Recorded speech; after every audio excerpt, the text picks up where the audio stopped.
Now the hunt is on for the leader of Sri Lanka's Tamil Tigers, just hours after the rebels admitted their 26-year battle for an independent homeland was over. They announced they were silencing their guns, but there is still some fighting between the Tigers and the Sri Lankan army in a tiny strip of land in the north of the country. Thousands of civilians are reported to have been killed in recent days, and the United Nations human rights body has called for a war crimes investigation. Let's get the latest now from Colombo. Here's our correspondent, Damien Grammaticus.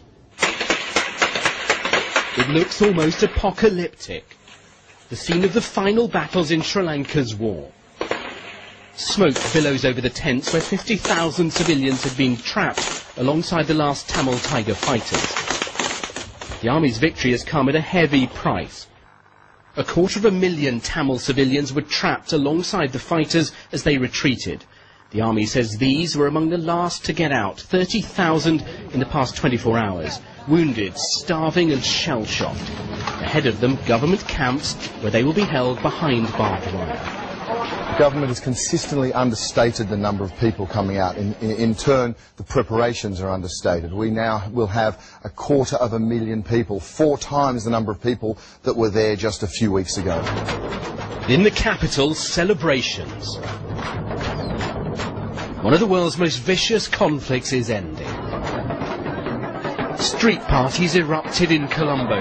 There is a real sense here that though the LTTE still has supporters overseas, this quarter-century-long conflict is finally at an end. Internationally, though, there are real concerns still for the thousands of civilians who've been caught in the fighting, many of them still wounded, traumatized and displaced from their homes. Damien Grammaticus, BBC News, Colombo. And another of our correspondents in Colombo, Charles Haviland's been telling me more about the search for the Tamil Tigers leader. The Defence Secretary said late on Sunday that the government still had seen no sign of Prabhakaran. He also said that of the tens of thousands of people fleeing out of the war zone in recent weeks, none of them had seen any sign of him either. So I think that this is still an enduring mystery. At the same time, however, the Ministry of Defence website says that the bodies of some prominent Tamil Tiger leaders have been found, some of them in what it calls mopping up operations.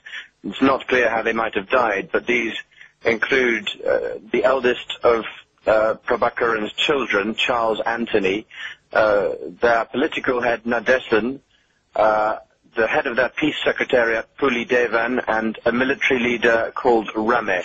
These are unconfirmed reports, but this is what the Ministry of Defence is saying on its website. And I suppose they want to find Prabhakaran to make sure there's no resurgence in the Tamil Tigers, to make sure this is, in their eyes, definitely over. Yes, very much so. And, of course, the thing about Prabhakaran is that he's always had a cult of personality and an aura.